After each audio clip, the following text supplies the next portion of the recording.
Patrick, how the heck you doing? Hey, Bill, I'm doing great. How are things in California? They are actually really, really nice. We've had some killer weather recently. It's been like 75, 80 pretty much every day. No rain. Big, big, big benefit to being here. Probably one of the only benefits to being in California is the weather. That's why we call the price of California the weather tax. But it's been good. Um, I've had some really good stuff finally happen with some projects I've been working on that we're going to touch on today. But how is the iguana situation in Florida? What's our status down there? How's the war? Well, it's hot and steamy. I'll Mm. say that. Great weather. I didn't ask about your OnlyFans account. I asked about the iguanas. Well, they have one too. They're talking over 100 million by the end of the year, is what I heard. The new My God. tally is from You better FW. get to work, Pat. You gotta bring that. Those are rookie numbers. You need to bring that number down. Oh God, I'm going to need grenades soon. Oh, There's been some places I've gone where grenades would work better than pellets. But yeah, overall things are great. Lots of rain, a lot of rain, but it is the rainy season down here in Florida. mm. Just hot and humid, normal summertime down here. Can't complain. Staying busy, staying busy, selling guns, air Wow. guns, and shooting iguanas. Wow. Nice. So, as some of our viewers and listeners might remember, I have been working on upgrading my crown, Mm-hmm. and that project has finally come into fruition. And here is an image of it. That is a fully tensioned 30 millimeter carbon fiber tension barrel.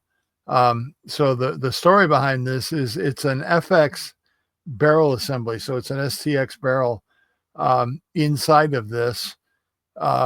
And the nice thing about the Mark II crown is you have four set screws right around here holding the barrel in position. So when you tension it, it's not going to go anywhere, or at least I hope it doesn't go anywhere. It's been really good in early testing, but this guy has been a absolute tack driver. Yeah. Oh, that looks good.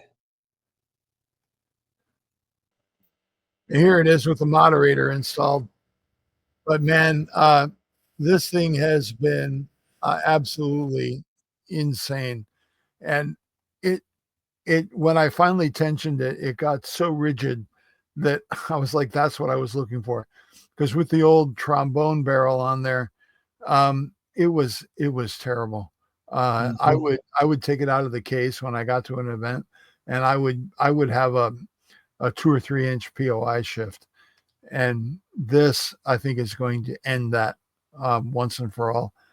So not only is it like a half MOA in terms of general accuracy, I haven't actually tested that. That was with just the STX innards.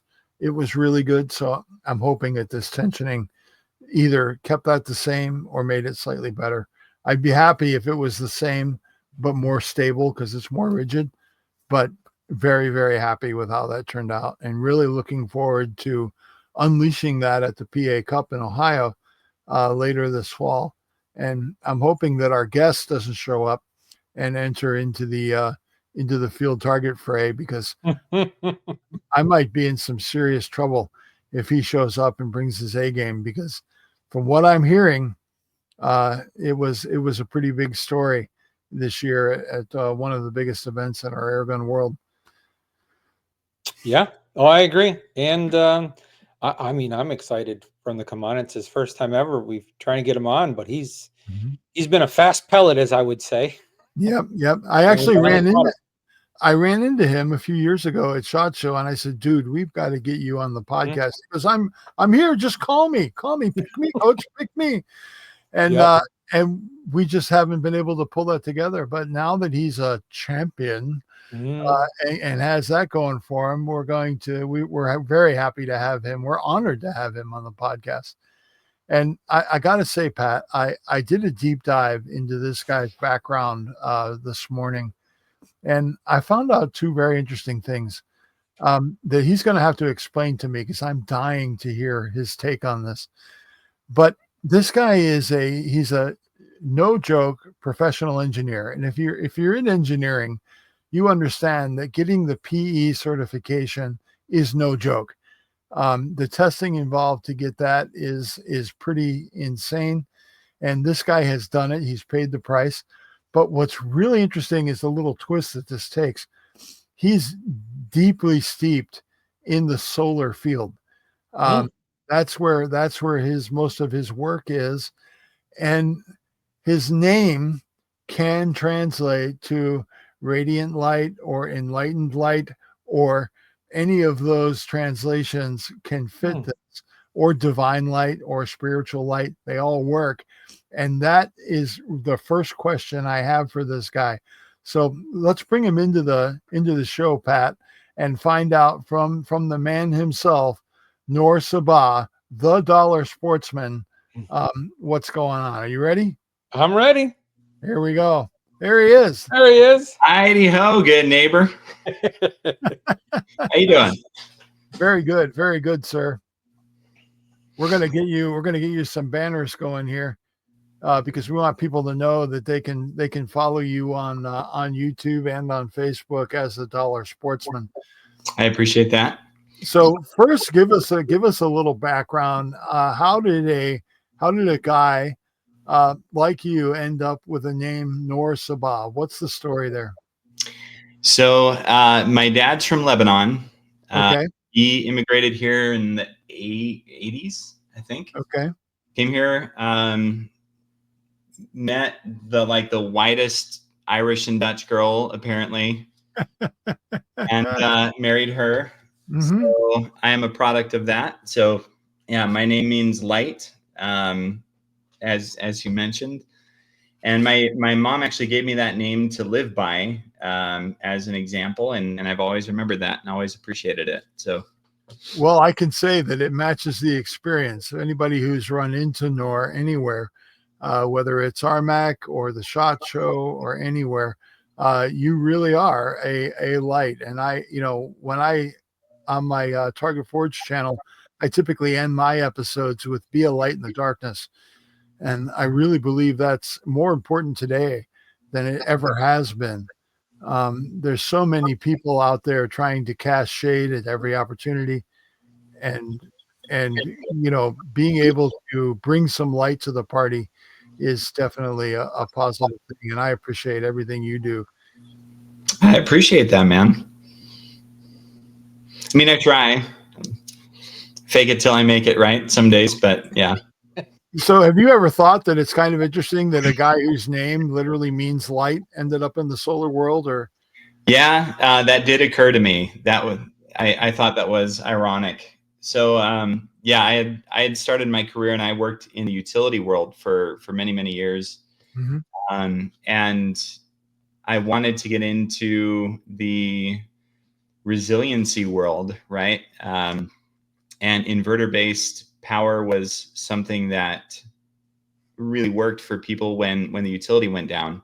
I watched some of the chaos that happened in Puerto Rico. I was working for the utility at the time, and we had linemen going to Puerto Rico and putting broken poles back in the ground just because that's the only thing that was available.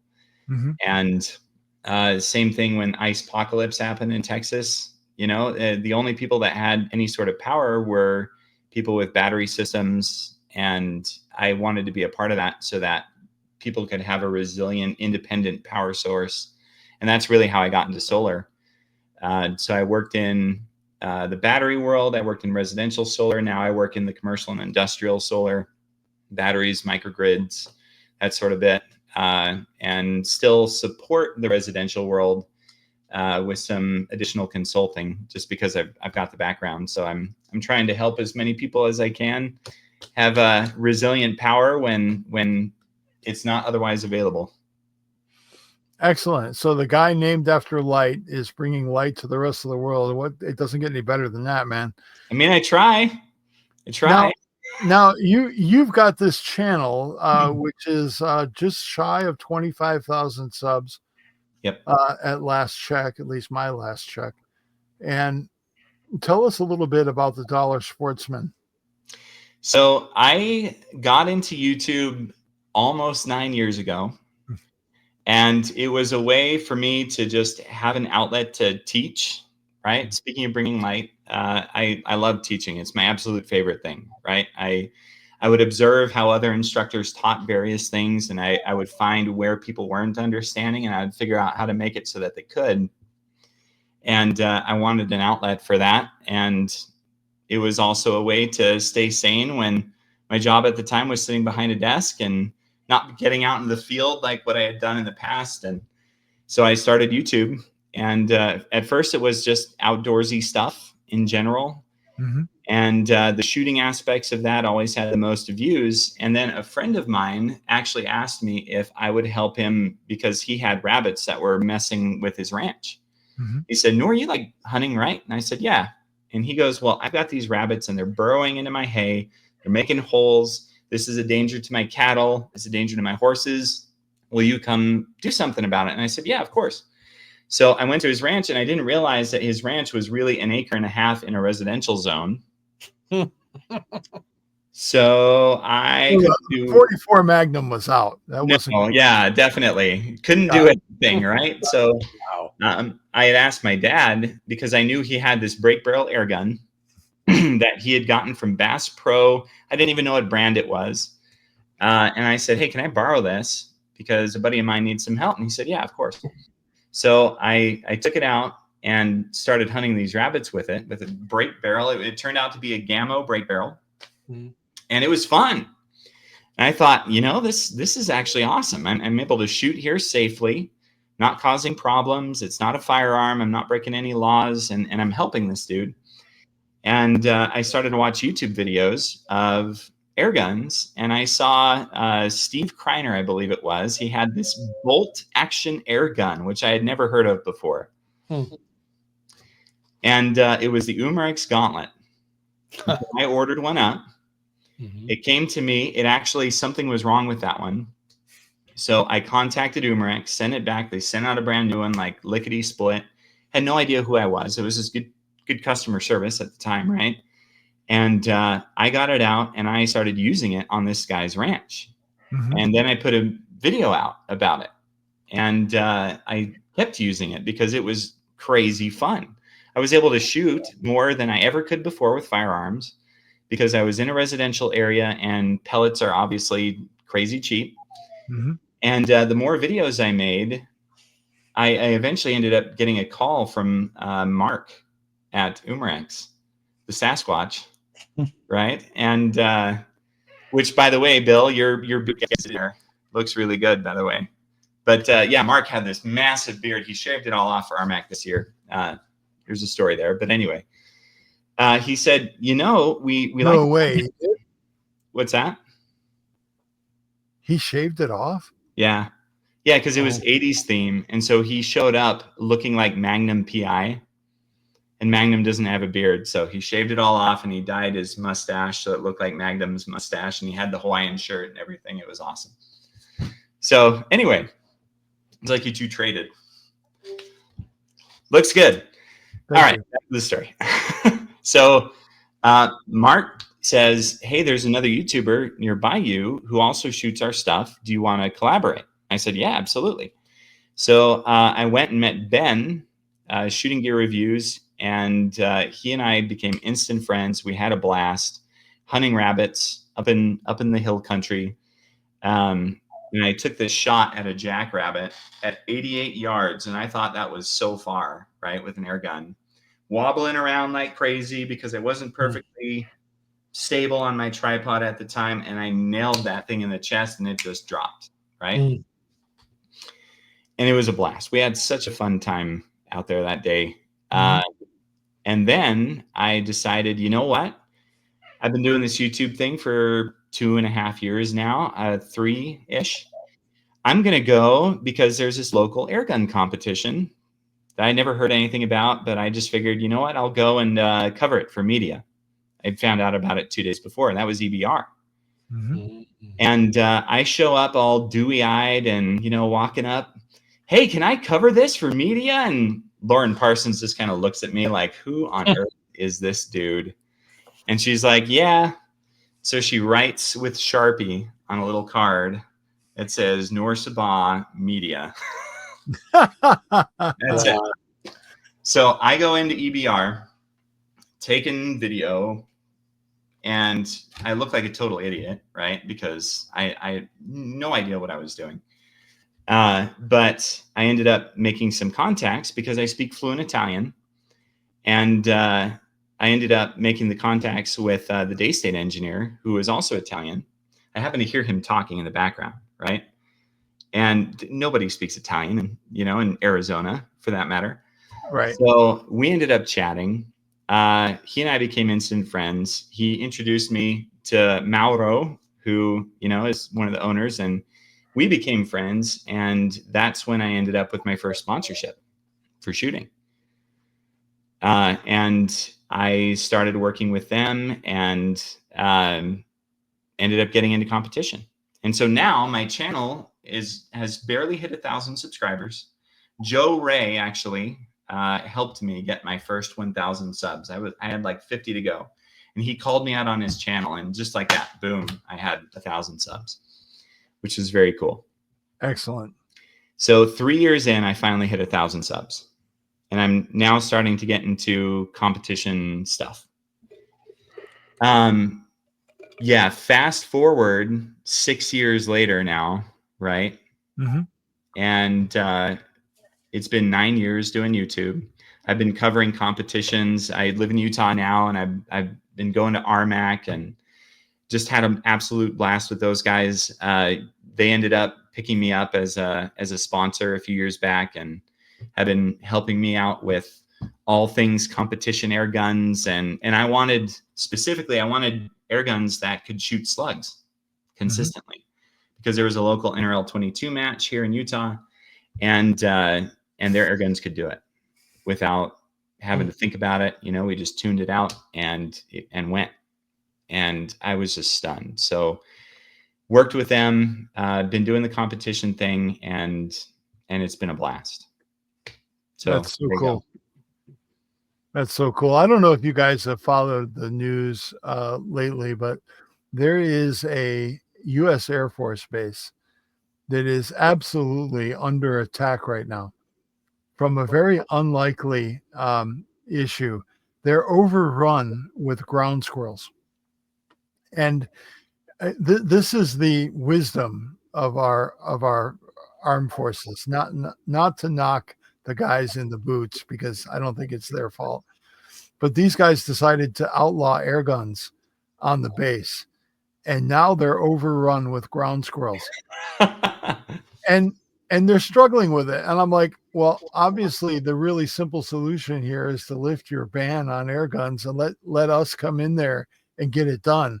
I would go there. I would go there for room and board for a week and unleash unholy hell on their ground squirrel population, because I'm actually mounting a really big forward attack on the ground squirrel population here. I've been called into action. My wife, who is the least likely person to ever let me off the chain on our property, even when the coyotes come in, even though they killed 90% of her chickens one year, she still won't let me take the coyotes out. But now the ground squirrels are starting to cause issues with the horses, and she's like, "Yep, go ahead. I'm letting the chain go unleash." And that's the crown that I was talking about earlier. That's what I'm going to be using it for in preparation for some field target stuff. So I'm gonna go camp down at the barn with a comfy chair and my big huge carbon fiber tripod with that crown on there, and I'm gonna bring the fight to our ground squirrel population. But yeah, it's kind of funny to me, how air guns can be such a wonderful solution for pest control, and I just can't understand why anybody at the federal level would decide to take that away. Agreed. 100%. Did you just ask Bill why a politician does what a politician does? Sort of, but I'm really more because the military brass isn't exactly political No. necessarily, but I can't imagine a guy. Imagine you're the general, right, of Mhm. of a U.S. Air Force installation that is pretty much all nukes, right? And you're going to tell people they can't have an air gun? Wait a minute, something's wrong here. But anyway, I'm sure there was probably somebody did something stupid, and that's the reason. Probably. But Noor, you had some very recent success. In fact, I would say you just won the Super Bowl of air gun events, and I agree with that. and I mean to have the banner of champion from RMAC 2025, that's pretty serious. Mhm. And earlier in our conversation, before we started recording, I had said, man, you must have had all the time in the world to prepare because you did this with a broken freaking foot. Now, I want to hear from you. I want to hear the whole story about Noor getting ready for RMAC, Noor going to RMAC, and Noor dominating I'm RMAC. taking notes. We, All right. we want to know. Here we go. Well, okay. So, yeah, I definitely cannot say, oh, I spent hundreds of hours practicing. I did not. So this actually starts at RMAC 2024.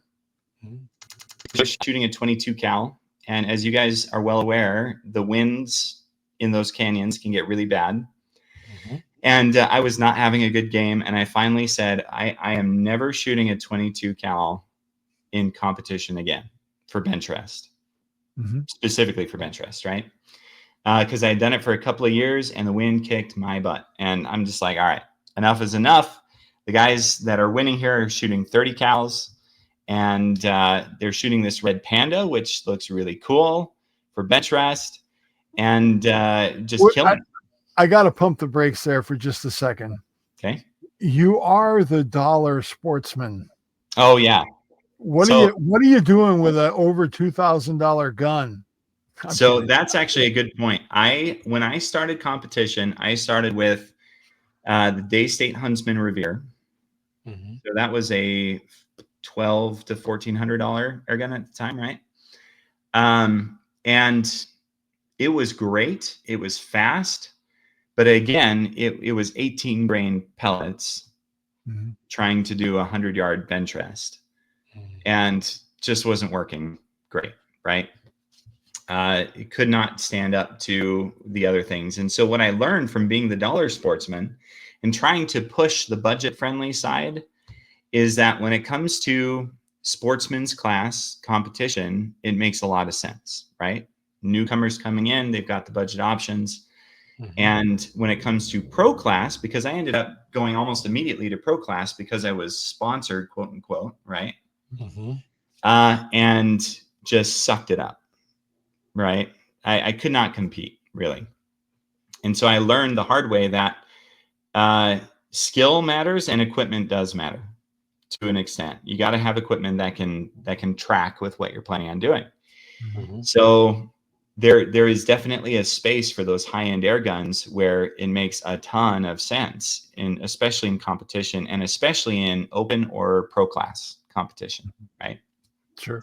And we can talk a little bit more about how I've pushed the budget side, because I have, and there's some cool success stories there. But yeah, that's basically it. So I knew if I'm going to compete, it's going to need to be in competition with the people I'm competing with, and the equipment, because the equipment really does make a difference, as I've found out from experience.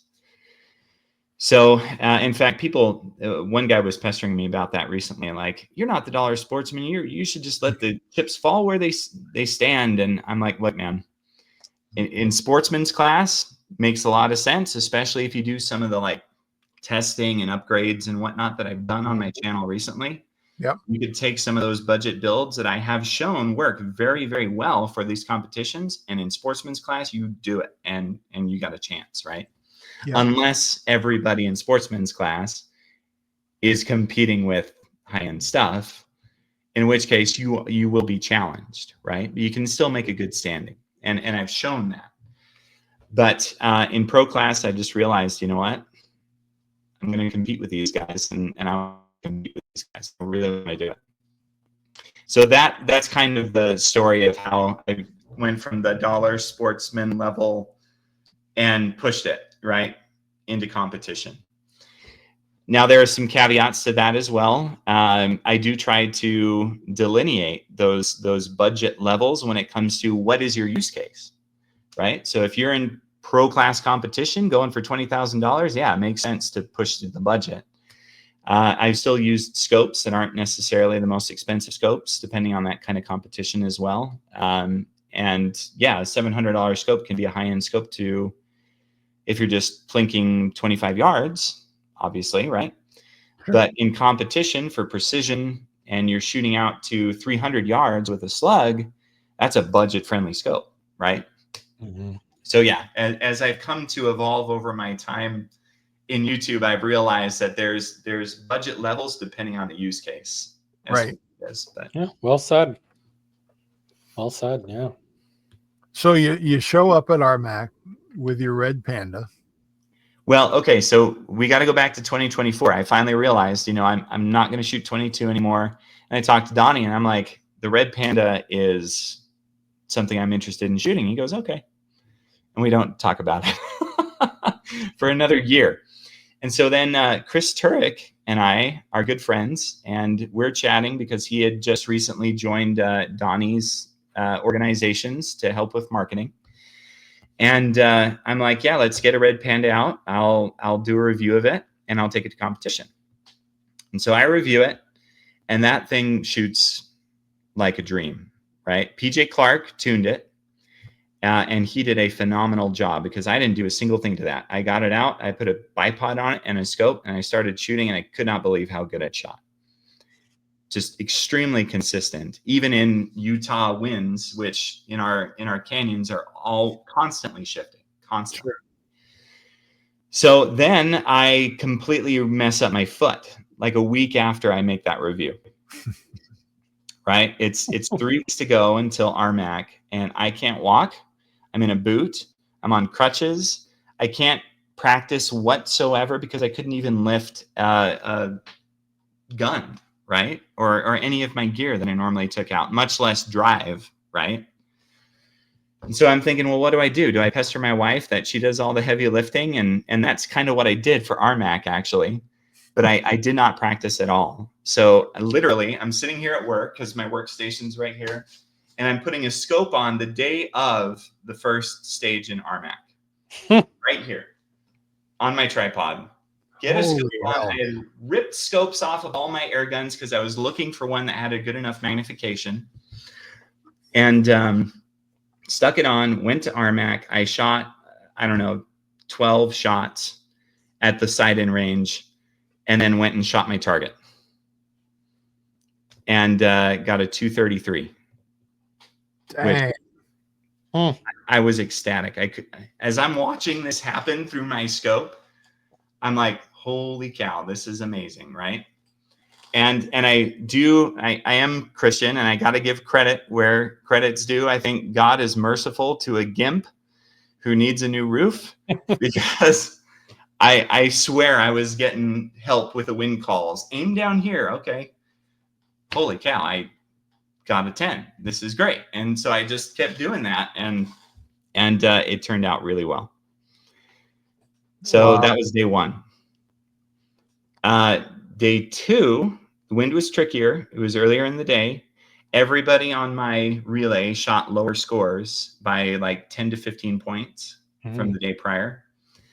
But it was still enough. I think I got a 220 that day, and it was enough to get me into the finals, which is great. Saturday, I didn't show up at all because it was the precision, which is my absolute favorite thing to shoot. But I couldn't move stage to stage because I was still on a crutch. I couldn't carry a gun around, trying to hobble around with a crutch. Bro, I would have given you a piggyback ride. Yeah. that would have been awesome. So, in addition to that, Justin always has the absolute coolest stages to shoot off of, right? Where you're climbing up into helicopters and fire trucks and all this stuff. And I just knew that I couldn't do that, right? And I didn't want to be the like, oh yeah, you just sit here and shoot everything. It kind of takes the fun out of it, right? So next year I will be back. But I was bummed to miss that, but ecstatic to find out that I was in the finals. And I showed up Sunday morning and shot my card. It was a 231, but I knew that there were 6 or 7 other red pandas on the line. Almost half the competitors in pro class were shooting red pandas, including Thane, who is the like reigning champion of everything. Yeah. 3-time champion. Yeah. In 1 year. And Donnie was even there. Like, he made the thing. He did well. He did well as well. Yeah. And we're shooting against all these world-class shooters, all of which are way better than me, by the way. And I had no idea what a 231 meant, right? For me, that's ecstatic. I'm happy because it's wonderful, right? Second best card I'd ever shot at 100 yards. And it was Abner actually that walked up and said, how do you think you did? And I said, I did all right. And he looked at me funny and he goes, dude, you're number 1. And I go, nah, I doubt that. We'll see. And we walk down to the cards and everybody's walking up to my card. And I'm like, what's everybody looking at my card for? And I started asking people, I'm like, what does it look like? What does it look like? Like, what's everybody else is doing? And they're all going, it's between you and one other dude. And yeah, when it actually all calced out, 228 was the next score. And Dang. I was just super grateful, man. So the moral of the story is get yourself injured and pray a lot and don't practice at all. And no, I'm just kidding. I'm not saying to not. Well, that would play into Pat's preparation for. Hey, there we go. Because that's exactly what he does. I always say it's the trifecta: skill, equipment, and luck. Yeah. Or help. Or However help. you want to look at that. Yeah. I just show up, have fun. You know, the rules are have fun and don't be last. Yep. I would, second place is first place loser. To me, that's well, last. Pat, that's our rules. Our rules are But don't it be keeps last the and have stress fun. down. I know, but that Yeah. Practice is okay, Pat. It's okay as a thing to make you better. Don't follow Noor's example here, Pat. Yeah, definitely not. Yeah. But I will say I am very grateful, man. Like it turned out great. And I was kind of dumbstruck, and I'm sure everybody else was on that line too. So what glass ended up on the top of this championship winning arsenal of yours? So I had a Ride-On Conquer 7. It's a 6x32 or 4x32. I don't remember now, but it was the most magnification that I had. And it's a good scope. It's clear. The parallax is very finicky, right? So it's not my favorite scope because of the parallax alone. But yeah, but parallax doesn't really matter in Benchrest because it never moves. Well, okay, so that actually, it made me think about it a little more because I had to be real careful to get that parallax just perfect. And then I started to remember, hey, wait a minute, Noor, just because it looks clear to you, make sure that you don't have parallax movement. And so I stuck there, and I looked like an absolute idiot doing this, by the way, on the bench, but I'm going like this, looking through the scope to make sure that the reticle wasn't moving around. And it was just a tiny bit, and I made slight adjustments, and then it was solid. And I think that really helped in that wind. Now I'm going to start watching other people that were there start doing this. Yeah. Hey, it worked for Noor, might work for me. It's true, man. Like that was a really important thing that ended up helping me. And the Red Panda itself is such a boat anchor. It is so heavy And it is so well engineered in terms of the consistency. So you got the heavy weight plus the consistency in shots that it was not moving around.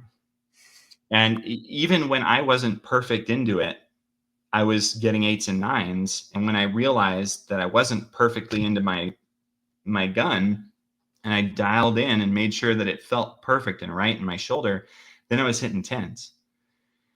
So that thing is just so very well done. And again, I don't understand the juju magumbo in that barrel or anything else for that matter. All I know is that it rocks, and it could take somebody like me who didn't practice at all, basically. And I do shoot a lot because of the YouTube thing, right? But I wasn't practicing specific for Benchrest, and it turned me into a Benchrest shooter. Wow. Now, I think in my analysis over, years of covering big events, I think what made the Red Panda so different in this space, and I believe that there is a father and son in Utah that might have had a lot to do with this as a development in the Red Panda. But by really increasing the amount of airflow possible in that gun, to be able to send a really heavy 30 caliber pellet down that barrel reliably at a good velocity is what really made that gun a game changer for a lot of people in the 100-yard Benchrest, especially under windy conditions. And it really does seem to excel when it gets windy. It's because it is a bigger, heavier pellet, and it is moving so fast. It's really doing everything you can to make it as good as possible for that role. Agreed. And I've got to believe that we're seeing Thane and Val every time somebody champions with a Red Panda. We're seeing their legacy in that, and my hat's off to them and to Donnie for overseeing bringing that into fruition. But 100%. In talking with guys that were former FX shooters who were like, we just can't get enough. We can't get enough oomph. And these heavier, bigger pellets are really the magic to getting the 100-yard game. That's what made the Red Panda such a game changer to me. I mean, it doesn't have a shitty barrel, that's for sure. I mean, you can testify to that. But it is an interesting solution, and I'm delighted to hear that that a guy can come off the bench wounded and mop the floor at an event like that. So congratulations to you, Noor, on a stunning victory. I appreciate it. Now I'm curious, Noor, what pellets were you using? Whose? So they were the AEA 50.05 grain 30. Yeah. And it works exceptionally well. Yeah. Again, because that gun can get them up into the velocity where a lot of guns just aren't going to be able to breathe that deep. Right. I know my impact Mark 234 because it's a hybrid of all of those, thanks to Pat. That gun, I could not get that kind of velocity out of a projectile that heavy. Yeah, I don't actually own any 30 cal FXs, so I'm not sure.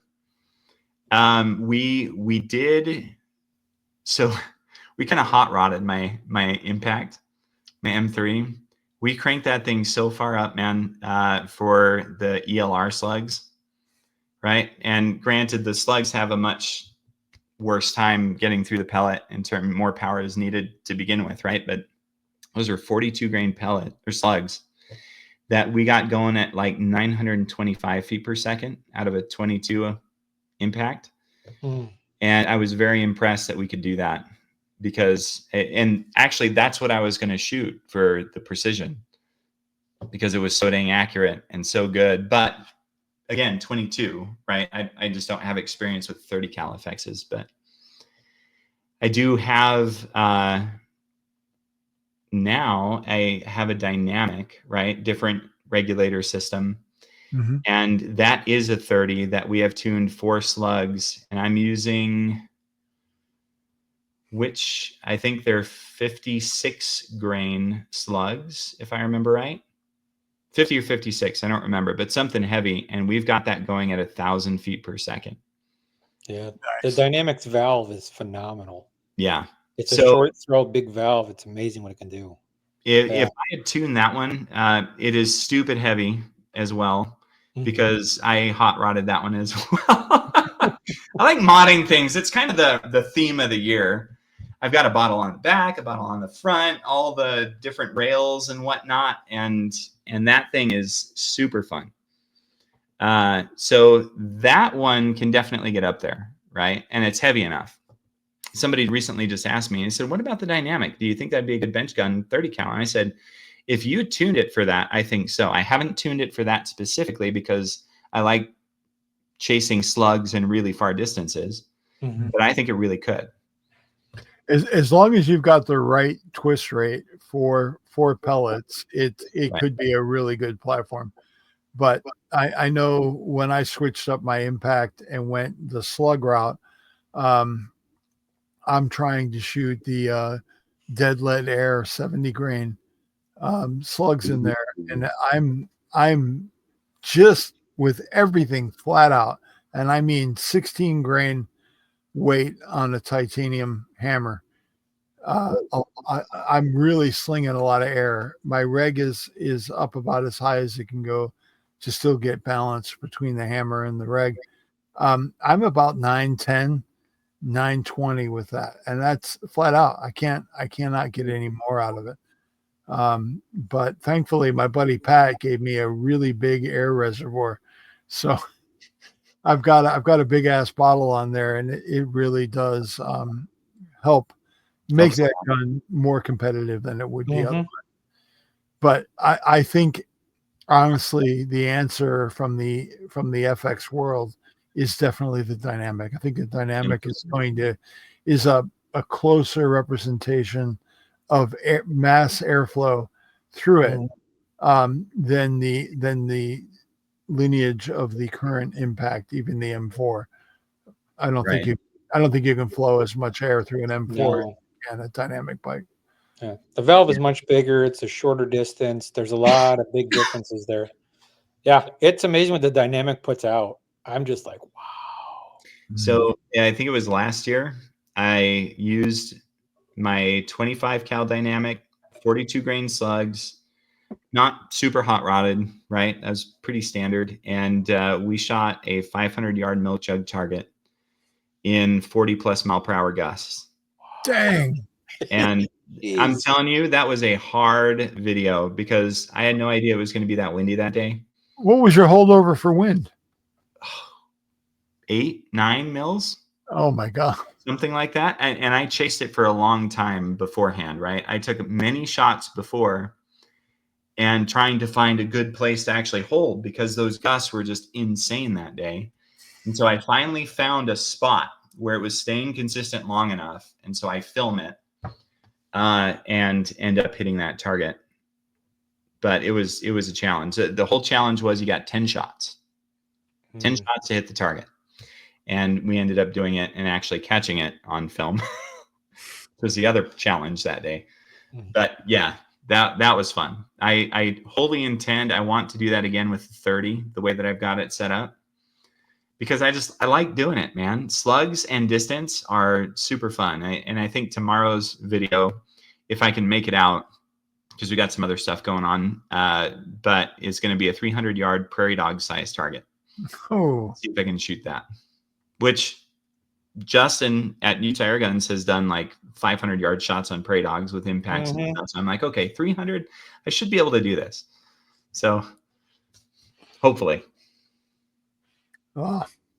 So what have you got planned? What's next besides that video for the Dollar Sportsman? What do our viewers and listeners have to look forward to coming up? So I've been working a lot with Armac and Air Venturi on the more budget-friendly options, right?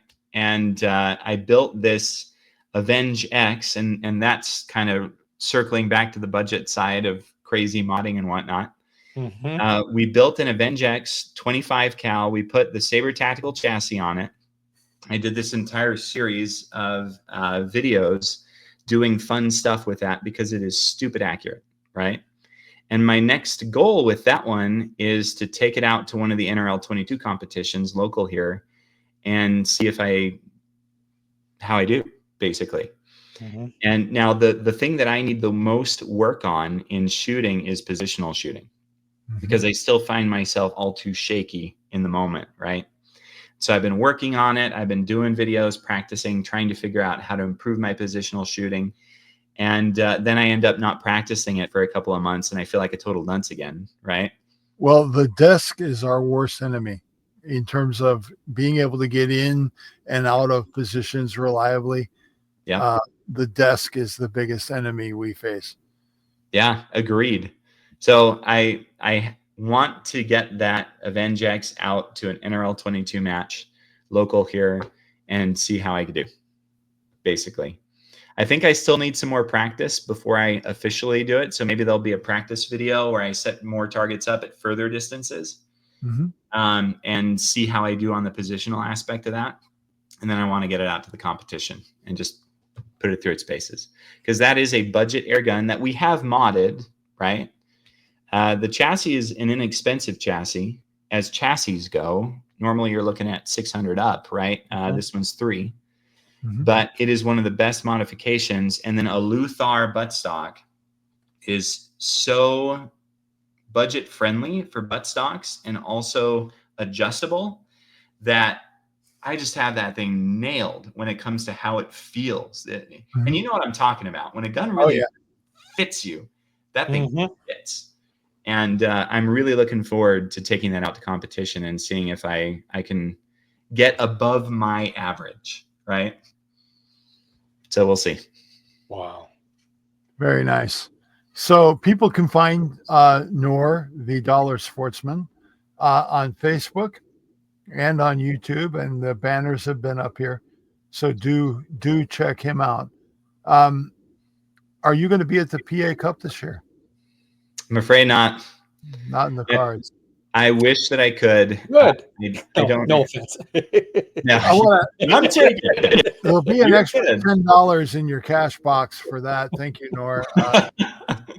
Yeah, there we go. I really wish that I could, right? Air Ventura has been a great partner to work with, and I would love to make it out there. I just don't have, despite winning $20,000, I don't have the budget for travel. That money's going to fix my roof if insurance isn't covering it, because I've been fighting them for months over it. And I just don't think I have the vacation time left to make it. So EBR, on the other hand, is very close to me. So I think I'll be able to drive down there, take a couple of days off, drive back.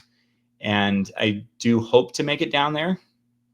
I also have my 20-year high school reunion that same weekend. So, I have a reason to be down there anyway.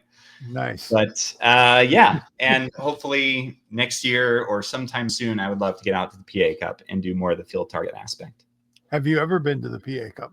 Mm-mm.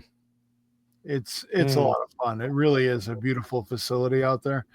It is probably as big a firearms venue as I've ever been to, and I've been around this for a while, and it's really big. Just the shotgun facility alone is like, oh my gosh, it's incredible. So awesome.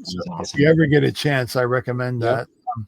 Pat, there's a contest out in Florida coming up here very shortly, right? It's like 3 weeks away or something. Yeah, it's about that. Yeah, it's the second annual Iguana Snipers competition with Jessica from Iguana Solutions. Ooh. It is extreme field target. So up to 100 foot-pounds of energy. You can go up to 30 caliber. They're not allowing firearms this year, which no one came with one last year. And then there's the iguana sniper part, which hunting iguanas, you need to move fast. So these are fast-timed competitions. No bench. You're either standing, leaning against a pole, using sticks. and it's go, and you got to shoot 20 iguanas, and you got to make it through the little fence link and all this other stuff. So it's quite fun. And that ranges from 10 yards, I think, out to 50. So it was a blast last year. She put a lot of oomph in trying to get it out this year. It was questionable for a little bit, but she got it going. So you can go to iguanasolutions.com and find that. We'll make sure to put that in the details. Registration sooner than later because it's filling up fast. I would like to point out that one of your hosts on the Airgun Geeks actually beat Pat at the high-speed iguana shooting event last year. And it's very interesting that Pat didn't want to cover that event this year. So I'm not saying it's a conspiracy here. I mean, I wouldn't throw my buddy Pat under the bus like that, but I will say it. Wait a minute. You beat me in the iguana thing, and I beat you in the field target thing. So I hear you. We were showing that we could do each other's disciplines effectively, and I didn't want you to look bad. So I had malfunctions, magazines, things like that. That's how it works. That's how it works. Whatever helps you sleep at night, Princess. Hey, the prize that I won, I loved. I love my my gun. What did I get? I can't think of what it's called. Primal. I got something in my head. I can't think of what it is. It's a gun bit that you put your bottle in. It's got the top on it. I can't think of who makes it right now. Shame on me for knowing. It's really nice. It's got the shoulder straps and everything on it. Yeah. Yes. Yeah. Best gun bag so far. Sorry, Donnie and Saber. I think it's better than their bag because the padding and everything. It's just Armageddon gear? No, it's they sell them at Airguns of Arizona is where they're coming out of. Sure. Oh my God, it starts with a P. My brain is gone on that one. It's been a long week with my wife and the breast cancer stuff. So, but yeah, great bags. I'll put it in the notes on what it actually is for the listeners and the viewers on what it is, because it's worth every bit of the $200. And it's a backpack, so you can stay connected and go full machine gun with your automatics and keep connected. So. Nice. And anybody who noticed that orange 0 dB moderator on my crown I showed at the beginning, that actually was my prize from that same event. Yeah, good prizes. Nice. Good prizes. Yeah. I love speed shooting, man. That sounds like a blast. Yeah, I'm trying to figure out what to use next year for speed. There's so much stuff out. I loved my Leshy, but breaking that thing open and getting it. If you're going to go semi-auto, the EQ or the SLS from Karma, that thing is fast and it is accurate as a semi. But if you're not going to go semi-auto, I will say getting on that impact, I can run that thing freaking fast. In fact, we had a local thing called Shootah in Utah recently. Where it's a bunch of gun companies that come out. You can try all their different guns. You have a bunch of vendors. You out there, and they had a speed challenge, right? They had a certain amount of targets. It was 8 targets out there, and you had to use an impact to shoot them as fast as you could. And whoever shot the fastest won the gun. Well, I'm not allowed to compete in this, right? Because I think the fastest person was 12 to 16 seconds. I don't remember what, right? That won that day. Well, Alex Hatfield and I both did it in 6. Yeah. Using a short impact because he knows how to rock that thing because he uses his middle finger as a trigger and then he pulls the lever, right? Index. Me, I'm left-handed. So I have it here and I just run it like this. And in 6 seconds we were down, right? Wait, Noor, you're a left-handed? I'm a southpaw, yeah. Pat, there's hope for you yet. Oh, yes. It never ends, Noor. Southpaws, we're in our right minds. Well, I'm technically a righty, but due to a bad eye, doing this all the time is bad. So long gun left, pistol right. Makes sense. So I'm actually right eye dominant. So I still shoot through a scope with my left just because I'm used to it. I got it, but I had to learn how to do both because of that. One year I had screwed up my neck, so I shot EBR entirely right-handed because I couldn't do this. You know? Yep, I get But you. yeah, So, cross-eye dominant for the win. so Noor, how do you end up racking up all of these injuries? It sounds like you end up going to almost every airgun competition banged up. I have no idea, man. So the year that I won speed at EBR, I was sick. And now winning RMAC, I was injured. Yeah, I don't know. It's weird. I'm kind of ready to be done with that aspect of it. Knock on wood. Yeah. I was going to say, if you ever need us, the airgun geeks will come over and beat the hell out of you before an event, just so you have that extra edge, because it sure sounds like that's part of your secret sauce. Chris Turek told me today he was going to get me a neck brace for the next competition. I'm like, I've done that. No, thanks. We're good. That's funny. All right, Pat, are we ready to bring this episode into the stable? Yeah, we have so much more to talk about. Now, I just want to say one more thing. So, Noor, you don't just do air guns; you also do firearms, right? Because I've seen you do firearm stuff. Yep. So people could watch both. We'll call it avenues, and how you bridge them together on your channel. So I want people to know it's not just the air guns, because I know air guns are toys. They're not. They're brother and sister to the firearms. It's just at the end of the day, the chamber pressures are less. Yep. That's what I tell people. And you can shoot them in most of your backyards. The firearms you can't. Yep. So definitely worth checking out your channel and learning about that. We talk about it all the time here on the podcast. It's about, the perishable skills, whether it's a firearm or whether it's an air gun. As you said earlier, it's perishable. You can do it for a while. Now you're starting. Trigger time is trigger time. Period. Yep. 100%. Definitely. Well, I want to thank you for taking time out of your very busy schedule, because you have been a slippery fish trying to land. But every time I see you, I'm like, I can't get you on. Yeah. But I'm glad you won.